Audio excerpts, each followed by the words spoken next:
They're hiding something. It's just the end of your trip.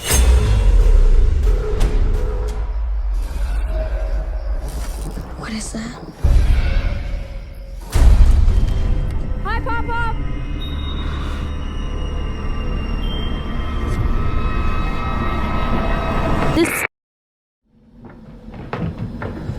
We think there's someone outside the door. What the hell was that?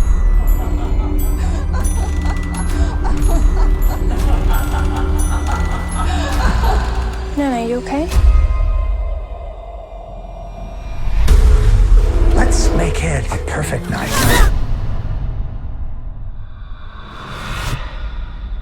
I noticed that you are very obsessed maybe with this, with showing people what was like to grow up the way you grew up. So I don't know if maybe the inclusion of the children in this film and that sense of wonder and mystery has something to do with maybe feeling you like back home. You know, it's funny. I remember when I wrote Sixth Sense, one of my friends said, "You're writing another movie with a kid as the center?" And I was like, I started thinking, did I just keep writing movies about kids? Is this a bad thing? Why am I doing this? I don't really think consciously about it, but I think it's because that age group, that you know, 11, 12, 13, 14, 15 is when you let go of dreaming, when you let go of believing in things. And so they're usually the ones that in my movies are saying there's something else here. They're telling the adults that there's something going on. Whether it's aliens or ghosts or you're a superhero or whatever. The kids in my movies are always saying you're wrong to stop believing. And again, in this movie, these two kids they've become adults too quickly, these kids, because they're damaged. And then this experience here starts to awaken them to the possibility that something incredible is going on. Watching the film, I realized that also you had a very smaller budget than on your last maybe 3 or 4 films. Yeah. Do you think that you kind of came of age as a filmmaker and all of a sudden you were sidetracked with creativity control?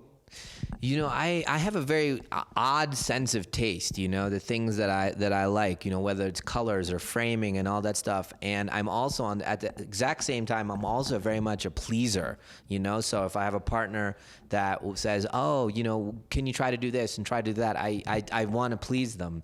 And I don't know if the two can exist very well sometimes. And so this was a kind of a return to thinking very much like, I just want to do something very specific. And if at the end of the day that means that less people see it, that's fine. But I don't believe that. I believe that the more specific I make it, the more people will see it.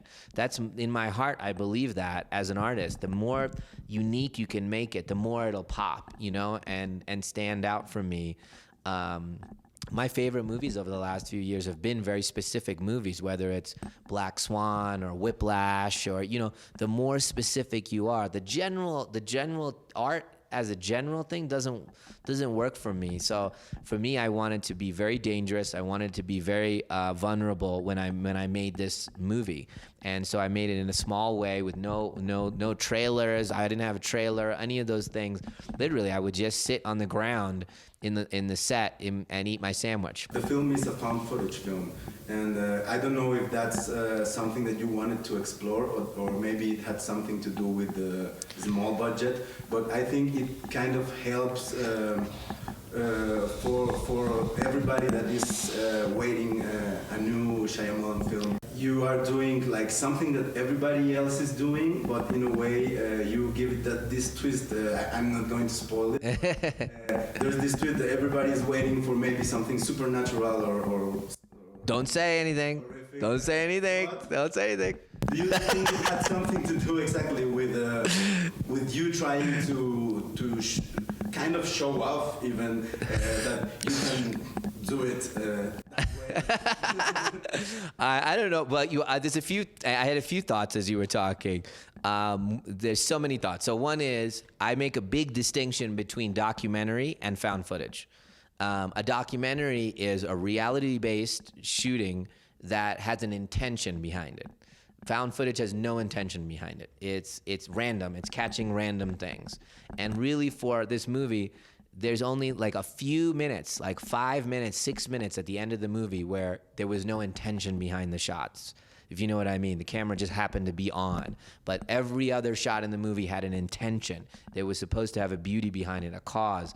And of course, my particular thing of like storyboarding every shot plays very well with this technique. This movie is about a filmmaker. This movie is about a girl who wants to be a filmmaker, which is, she's me, you know what I mean? She's saying the things I believe in cinema. I actually love this reality-based thing. I've always dreamed about making a movie with no music. That's always been, you know, The Birds has no music. Exorcist has 45 seconds of music. We don't think of it that way. We think there's score in those movies. You think there's score in this movie. There's no score in the movie. Now, in a fun way, what you were saying about going and making a film like, you know, with everybody, the way that everybody else makes a movie. I always dreamed, I play basketball a lot. It's my other passion. And I always dreamed that if I was an NBA player, that I would have in my contract that I would be allowed to go play street ball with everybody. You know, even if you can get injured, I have to be allowed to go play where there's no referee and everybody's elbowing you. You're alive. You have to remember it's a game. And if you're a basketball player, and in our thing, you have to remember you're a kid who just loves to tell stories, you know, and go back to that. And I think good things will happen. The more I'm in that pure place to tell stories, the more it will resonate, you know. No one ever knows what's going to be a hit. No one ever knows, you know. You can make the 18th sequel and guarantee that you're going to have a hit, but I'm not interested in that, you know. I want to make original stories. And for me, my theory, the best way to make an original story is to make the most specific original movie I can. To do that, I have to be somewhat isolated to do that, because I want to please, and I'm scared like everybody else. Then I start tacking towards something that's more conventional. I don't want to think conventionally, you know?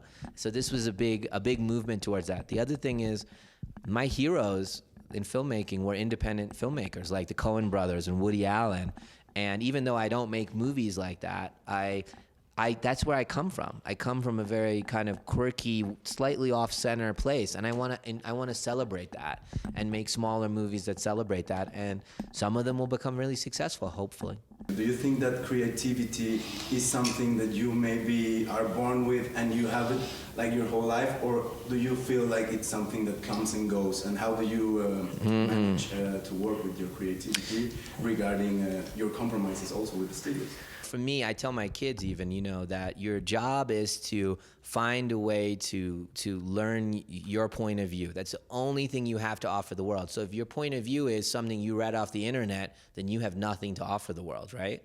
That wasn't, you needed to be, what do you think? Wow, I saw this and I had this feeling. That requires introspection. That requires really thinking about things. What do I feel about, you know, literally, do I have a feeling about this room and this color that they made this about, and the carpet color and this choice? Did anybody even think about these two things together? What do I feel about the fact that the person that made the chair and then put this in the room didn't think about that? You know, that should bother you, know. Now you're starting to have a very specific point of view about everything. That's what you have to offer the world, you know, and you should spend your life, whether you're making a chair for your life, that you have to put everything you can into making that chair that's a representation of your specifics, how you make the curve of the back of the chair. That chair will then become a part of you, and everybody will love it. That's how I believe things. Whether your standard is if you're a maid or you're making a chair or making movies, or if you're an artist, you have to continually go back. The trick when you're a commercial artist is there's so much pressure to not be yourself. There's so much pressure to be what's easier to swallow. So there's an irony. It's almost like art and selling art you can't go together. You know, you're an artist, and if it turns out, you know, you're selling your art, you know, then there's an easier, if you just did this, it would make it a little easier. If you just did that, it'd make it easier.